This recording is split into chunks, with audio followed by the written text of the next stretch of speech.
and be glad in her. For this is the day that the Lord has made, and we shall rejoice and be glad in it. We welcome you all that are streaming live to our Sunday morning worship experience. We'll open up with a word from Psalms 24. The Bible says, "The earth is the Lord's, the fullness thereof, the world and they that dwell therein. For he hath founded it upon the seas, and established it upon the floods. Who shall ascend into the hill of the Lord? Who shall stand in his holy place? He that hath clean hands and a pure heart, who hath not lifted up his soul unto vanity, nor sworn deceitfully. He shall receive the blessing from the Lord, and righteousness from God of his salvation. This is the generation of them that seek him, that seek thy face, O Jacob. Lift up your heads, O ye gates, and be ye lifted up, ye everlasting doors, and the King of glory shall come in." Who is the King of glory? The Lord strong and mighty, the Lord mighty in battle. Lift up your heads, O ye gates, even lift them up, ye everlasting doors, and the King of glory shall come in. Who is the King of glory? The Lord of hosts. He is the King of glory. Shall we pray? Dear Lord, we just say thank you. God, we worship you, we give you glory, we magnify you, we praise your name, Father God. Father God, we come thanking you for this is a day that you have made, and despite of present issues and circumstances, we will still open up our mouth and bless you because you are God and God alone, Father God.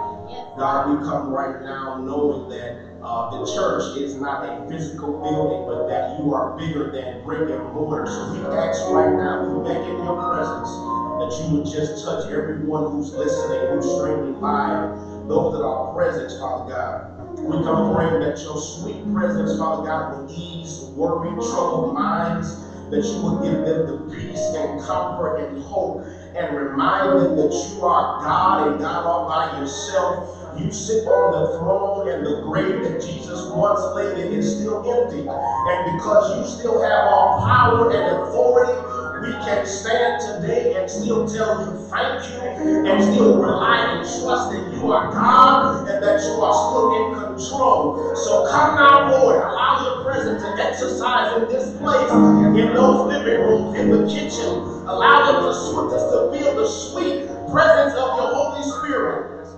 Pray, Father God, that this worship is not in vain, that your word goes through with clarity and boldness.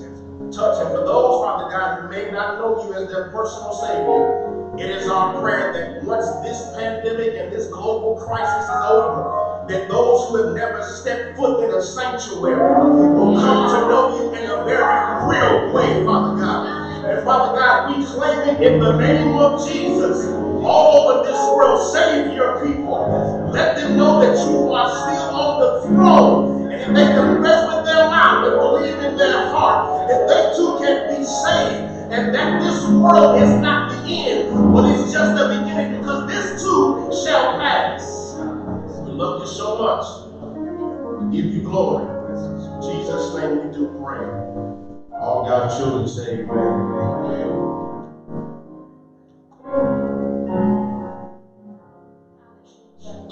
Hallelujah. Now we're going to worship. Hallelujah. Hallelujah. Faithful our God is.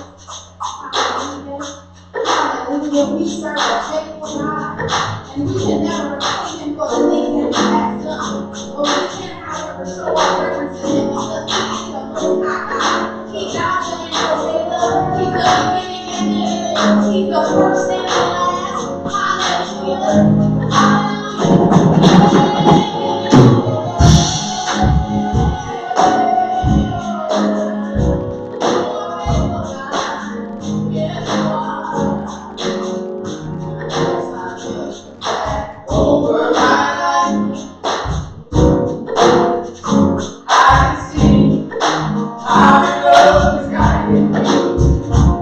Even though I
Oh,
the overwhelming, never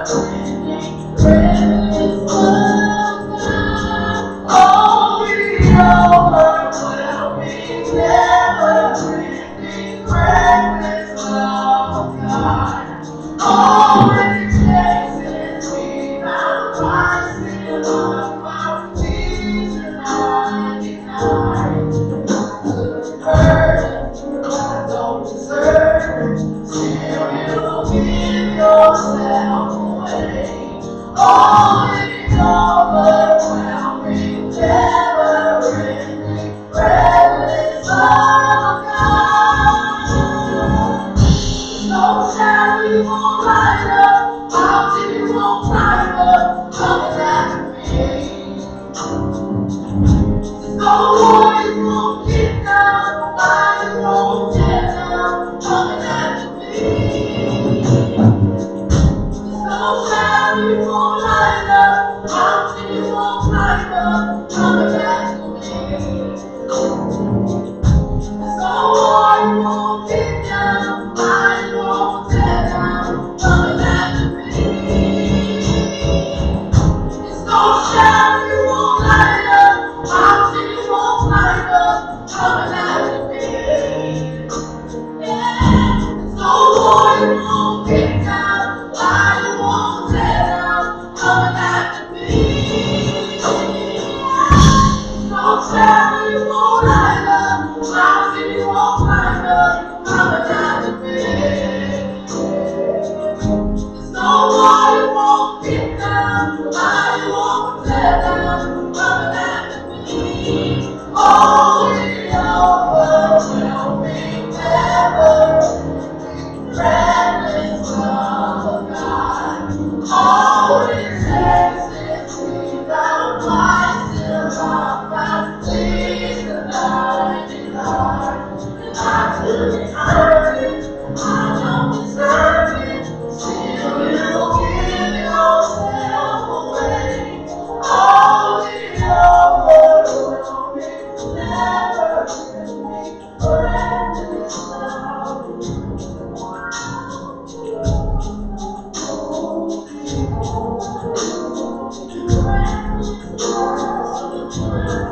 Oh, it chases me down. If I settle down, believe that I'm lying. I couldn't hurt it. I don't deserve it. Still you give yourself away. Couldn't hurt it. I don't deserve it. Still you give yourself away. I couldn't hurt it. I don't deserve it. Still you give yourself away. Oh, the overwhelming, never-ending, reckless love.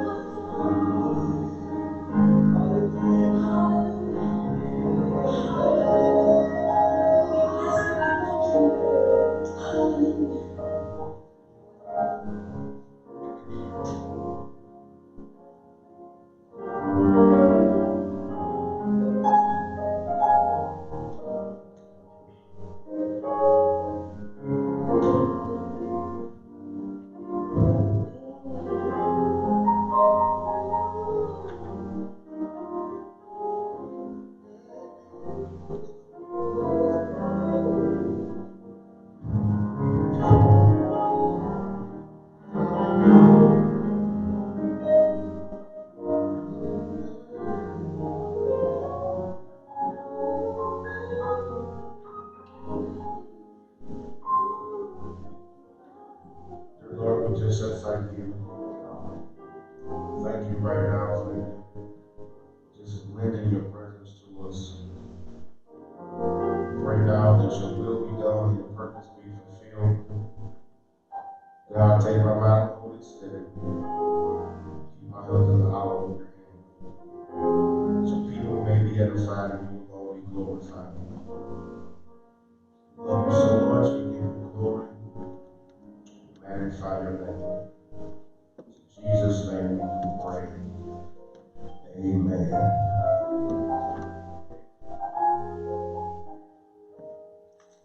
We are so grateful, so thankful. Something about when the atmosphere is set, circumstances don't seem to carry the same weight as they did when we first entered into worship. We just thank God for just throwing his weight around this morning. We'll be following Blvd. We've been in this series now for a few weeks. I want to dive back into that. Found in 2 Chronicles chapter 7, commencing at verse 12. Bible says, 2 Chronicles chapter 7, verse 12, the Lord appeared to Solomon by night, said unto him, I have heard thy prayer, and have chosen this place to myself for a house of sacrifice. If I shut up heaven that there be no rain, or if I command the locusts to devour the land, or if I send pestilence among my people, here it is, if my people which are called by my name shall humble themselves and pray, seek my face, and turn from their wicked ways, then will I hear from heaven, will forgive their sin, and will heal their land.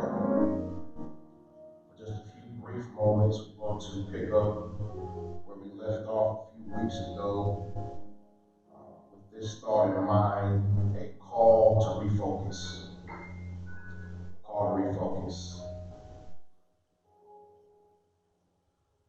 A few weeks ago, with heavy bricks, basic tools, spiritual blueprint, we laid the foundation and began to build in a direction that led our hearts and minds to refocus.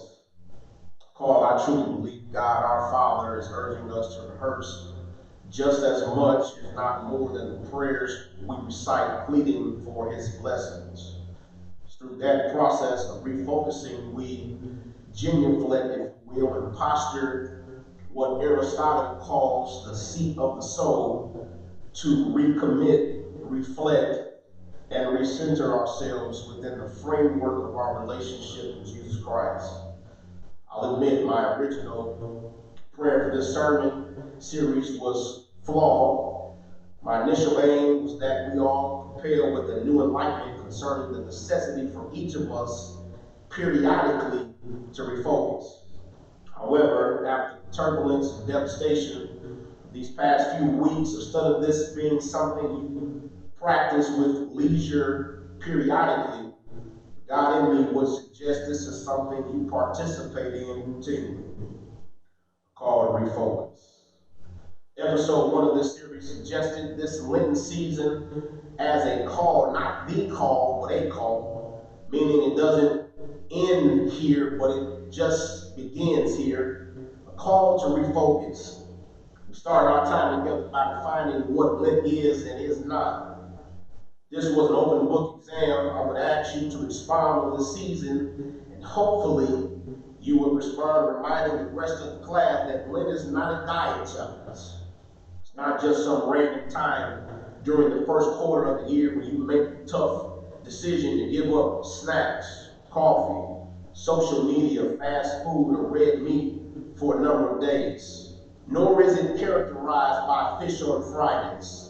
Lent is set aside time when we aim our love at God, praying that he makes the weeks forthcoming a time of pilgrimage and spiritual growing season. Time in our prayer when we ask for the wisdom to claim it as a period for slowing our pace and for developing a sense of personal peace, beckoning him to help us by grace to overcome the temptations that divert us from paying attention to his will, temptations that prevent us from attaining the fullness of faith. Praying that when you are tempted to neglect worship, recall us, dear Lord, to a deep enjoyment of word and sacrament. When we are tempted to become self-centered, remind us that it is you who made us and not we ourselves. We are tempted to value convenience over compassion, restore our capacity to care deeply. Grant us during the Lenten season ahead a discipline and direction that will strengthen and guide our spirits. You remember Sarah Phillips from Crosswalk helped us pronounce this definition even more with her words. She says, Lent is a time that offers us an opportunity to come to terms with the human condition we may spend the rest of the year running from, and it brings our need for a Savior to the forefront. She says it's a time to open the doors of our hearts a little wider and understand our Lord a little deeper, so that when Good Friday and eventually Resurrection Sunday comes, it's not just another day at church, but an opportunity to receive the overflowing graces that God has to offer. Friends, That's what Lent is all about. A loud summons to refocus. In a world where the chaotic norm is fast-paced, on the go, full schedules, clouded minds, busyness on top of busyness, where our days are overwhelmed with work, projects, school, COVID-19, events, relationships, COVID-19, problems, responsibilities, COVID-19. Church, it's during this season, in order not to lose your mind and maintain the swiftness of your Christian race, you must practice the art of refocusing. Refocusing on intimate time spent with God that's personal and unrestricted. Refocusing on managing the gift of today and making sure we fulfill our purpose and assignment. Refocusing on the humble reality that we are all sinners saved by God's love divine. Refocusing on the goodness of God and the praise and worship He is due. Refocusing on the necessity to grow and reach new levels in relationship with God, because church is that bond that makes it possible to live and not just exist. Refocusing on what the Lord called you to complete, to change, to shake up, to uncover, to expose, to tear down, to build up. Refocusing on the sacrifice that unfolded at Calvary and emancipated us from the penalty of sin. Church, refocusing on God's kingdom agenda and as agents of the gospel, remembering it's our duty to showcase either conceptually or by action that John 3:16 message. For God so loved the world that He gave His only begotten Son, that whomsoever believes in Him shall not perish but have everlasting life. Church, refocusing on an obligation we've been given to tell the world that if you confess with your mouth and believe in your heart, eternal security can be spent in the presence of the only wise God. You remember we took the scenic route in episode 1 and skipped through chapter 6, so that way we weren't dropped in the middle of a congested chapter 7 with no direction. Chapter 6 establishes prayer as a manner of refocusing. In the longest chapter in this book, we are given a history lesson of the temple. We get a glimpse of David's ambition.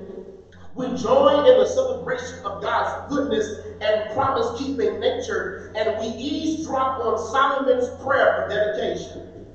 It's his approach to prayer that taught us that when you pray to God, you don't pray as if you're communicating to some distant cosmic genie who only understands a move to a jingle or some nursery rhyme.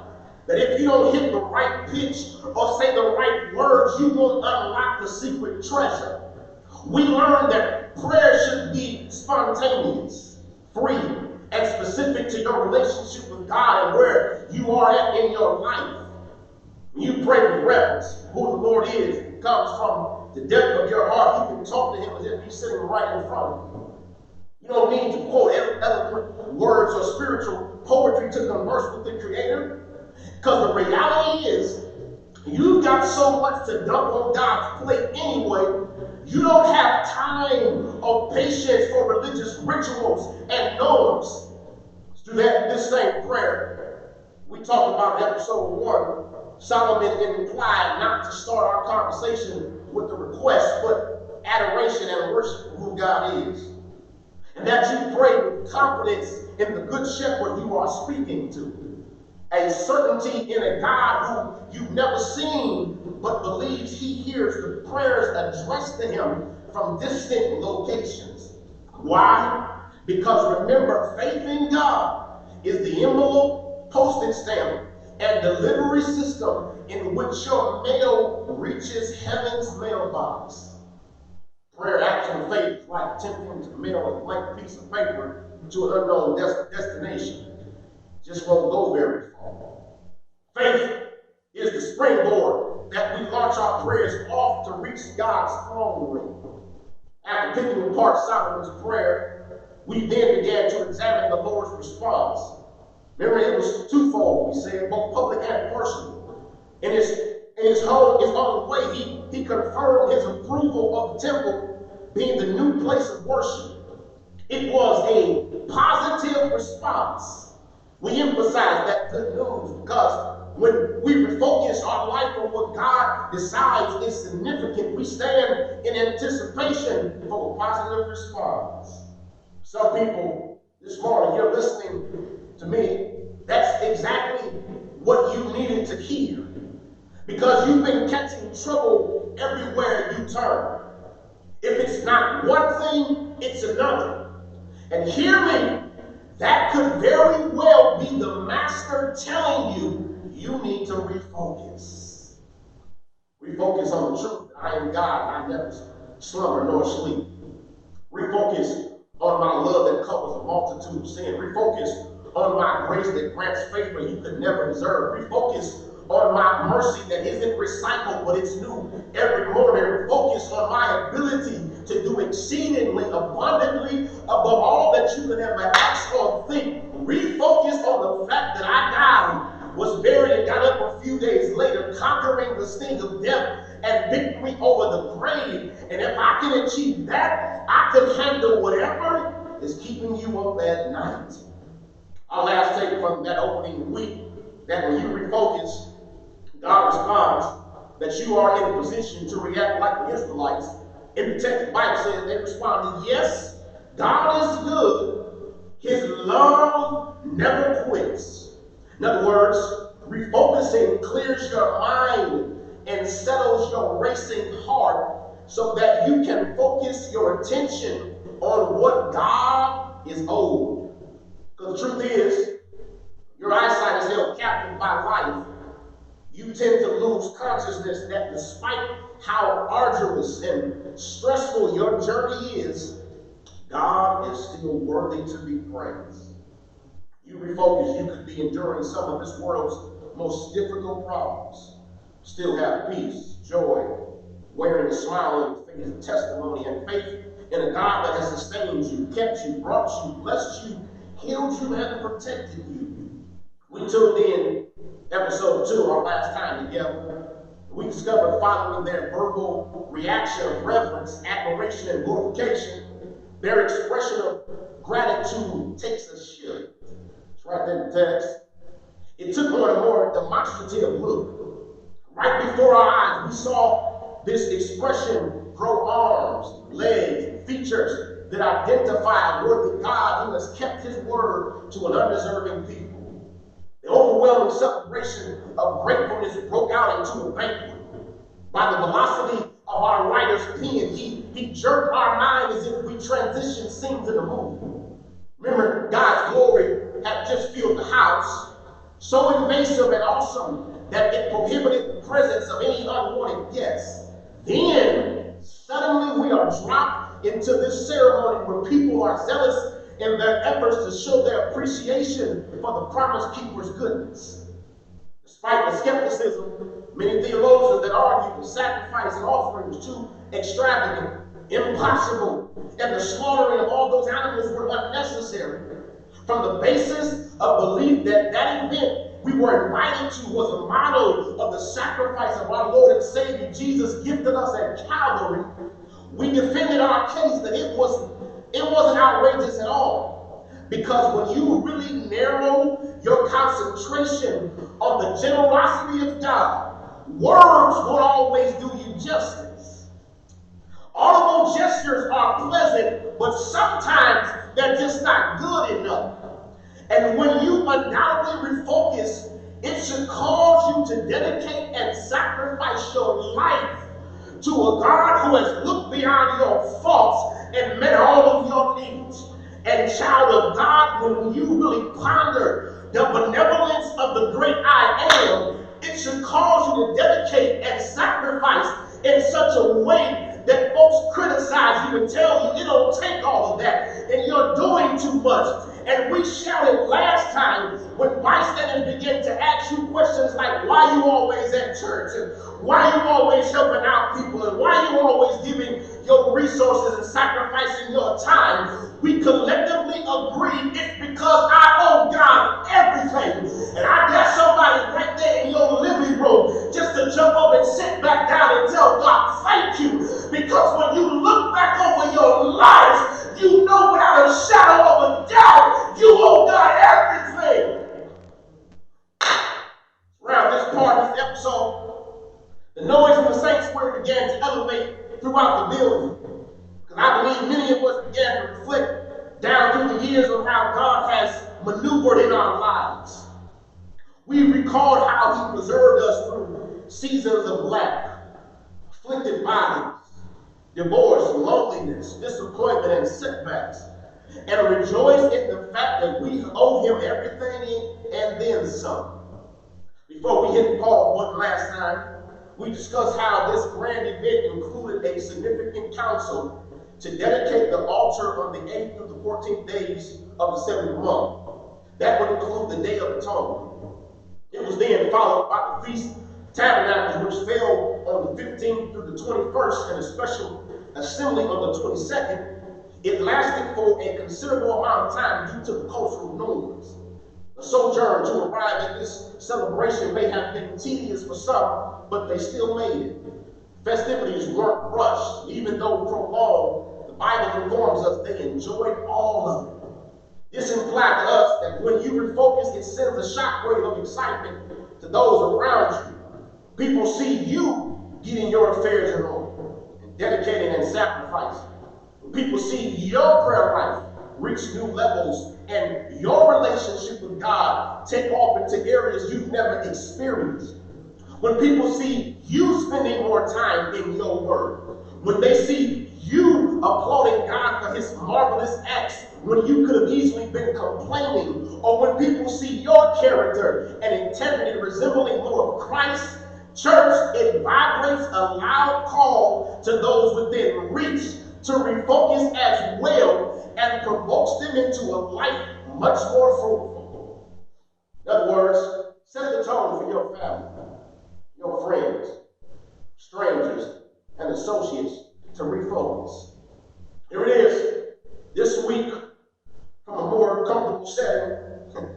For most, we recline our chairs and tune in to episode 3. Here it is. The Bible says in verse 11, thus Solomon finished the house of the Lord and the king's house, and all that came into Solomon's heart to make in the house of the Lord and in his own house. He prosperously effected. And the Lord appeared to Solomon by night and said unto him, I have heard thy prayer and have chosen this place to myself for an house of sacrifice. If I shut up heaven, there be no rain. I command locusts to devour the land. And if I send pestilence among my people. Earlier in the series, I mentioned that God's response to Solomon's prayer was both public and private. His public feedback took place during the ceremony, and now, ignoring the guilt of being nosy, we carefully direct our ears to his private reply during the night. The Bible says, thus Solomon, here it is, don't miss this, finish the house of the Lord. That word finish depicts a primary meaning of consummation, meaning to bring to completion. Here in this text, this word draws a favorable conclusion. No residue of any negative connotation. Now, notice the timing in which God decides to verbally react. He responds in a more intimate setting and at night. That word night is a masculine noun that figuratively signifies gloom or despair that sometimes engulfs the human heart from an absence of divine guidance. And the Lord appeared to Solomon by night. Verse 11 showcases the king's satisfaction and success for completing the temple, and then God replies at night. Don't miss this. His response is specific to Solomon's prayer in chapter 6 verses 24 through 39. He says, God says, I have heard thy prayer and have chosen this place to myself for an house of sacrifice.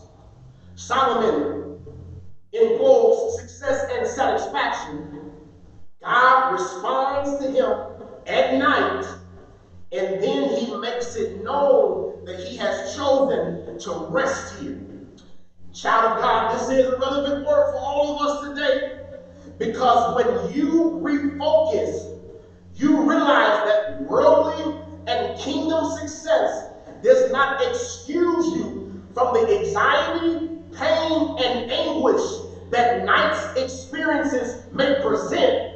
But we can still rejoice in the middle of a global crisis because we serve a God that knows exactly when and how to respond. And church, when he opens his mouth, he confirms that he heard your prayer. He sees your sacrifice, and he decided to rest in the space that you have consecrated for him. And so that you really understand how committed he is. I like this. He adds more weight to his word in verse 13. I'm about to shout out by myself. In a different arrangement of words, God basically says, I don't care if the world is plagued with a deadly pandemic and the leader of the most powerful country makes fatal mistakes in safeguarding the American people. I don't care if the stock market plummets or the shelves at Walmart, Sam's Club, and Giant Eagle are bare. I don't care how alarming the predictions of destructions are. He says, I am God, and I heard your prayer, and I see your sacrifice, and I've made a definitive choice never to leave you nor forsake you. That's good news. He's heard your prayer. He sees your sacrifice, and he's made a decision. I'm not leaving your side. No matter how isolated you may feel, no matter how much worry has tried to wrap its aggressive hands around your neck and take your life, God says this morning, I've heard your prayer. I see your sacrifice, and I'm not leaving you. And before I sign off, I'm done. I was down here earlier this week looking at a few business matters with Sister Shirley Reader. We began talking.